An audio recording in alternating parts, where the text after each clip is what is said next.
पंकज कुमार माहातो लक्षणेर भूमिका नृत्य परिवेशन करे देखाबेन राकेश चंद्र माहातो एवं माता सीतार भूमिका नृत्य परिवेशन करे देखाबेन डॉक्टर सनातन माहातो।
ঘুরতে ঘুরতে অনেক ক্ষুধায় তৃষ্ণায় ক্লান্ত হয়ে পড়েছি ভাই, তাই আমি বলছি এই পাতার কুটিরের মধ্যে কিছুক্ষণ বিশ্রাম করে নেওয়া যাক, এই কুটিরের মধ্যে কিছুক্ষণ বিশ্রাম করে নেওয়া যাক। হ্যাঁ হ্যাঁ দাদা, হ্যাঁ আপনি ঠিকই বলেছেন, এই গভীর দিয়ে ঘুরতে ঘুরতে অনেক ক্ষুধা তৃষ্ণায় ক্লান্ত হয়ে পড়েছি, তাই এই কুটিরের মধ্যে কিছুক্ষণ বিশ্রাম করে নেওয়া যাক, বিশ্রাম করে নেওয়া যাক। তাই দর্শক মন্ডলী, এদিকে সেই লঙ্কাপতি রাজা রাবণের বোন শূর্পণখা সেই বনের পথ দিয়ে ঘুরতে ঘুরতে পঞ্চকোটির বনে তাদের কুটিরের দিকে করিতেছেন আগমন।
পঞ্চকোটির বনে একটি ছোট্ট পাতার কুটির করে দুই বনবাসী এখানে রয়েছে। তারা এরা কিবা হেতু এসেছে এই গভীর অরণ্যে, কোথায় ধাম, কিবা এদের নাম, কিবা কারণে এসেছে এরা এই গভীর অরণ্যে? না না না, আমাকে এদের পরিচয় জানতে হবে। কিবা হেতু এসেছে এখানে? এদেরকে দেখে তো মনে হচ্ছে না এরা কোনো বনবাসী। এদেরকে দেখে তো মনে হচ্ছে এরা কোনো রাজার পুত্র, রাজকুমার। আর আমি বিলম্ব করব না, এদের কি সুন্দর রূপ, যৌবন, চেহারা! এদেরকে যাচ্ছি, আমি এদের কাছে যাবই, এদের পরিচয় আমি জানবই। না না, আর বিলম্ব করব না, আমি এক্ষুনি যাব, আমি এক্ষুনি যাব। কিন্তু না, কিন্তু না না না, আমি যদি এই রাক্ষসী রূপ ধারণ করে তাদের কাছে যাই, তাহলে তো তারা ভয়ে পালিয়েও যেতে পারে। বরং আমি এক কাজ করি, আমি আমার মায়াবী বিদ্যা দিয়ে এক সুন্দরী রূপসী যুবতী রূপ ধারণ করে এদের সম্মুখে যাব।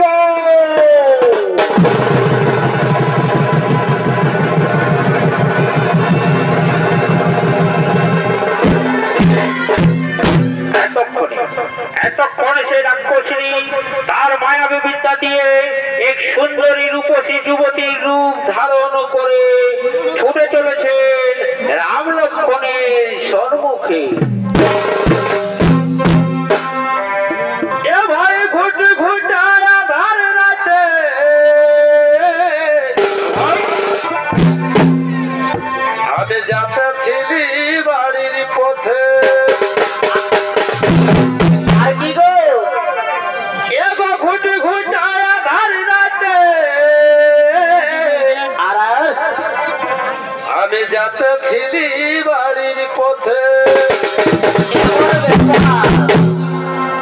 আমি বাজায় গেলি সয়া কুলের ঝুড়ে। চমৎকার। আমি বাজায় গেলি সয়া কুলের ঝুড়ে। আর দিদিল সয়া কুলে ছাড়িলে না ছাড়ে। আমি বাজায় গেলি সয়া লাইটের ঝুড়ে। দিদিল সয়া কুলে ছাড়িলে না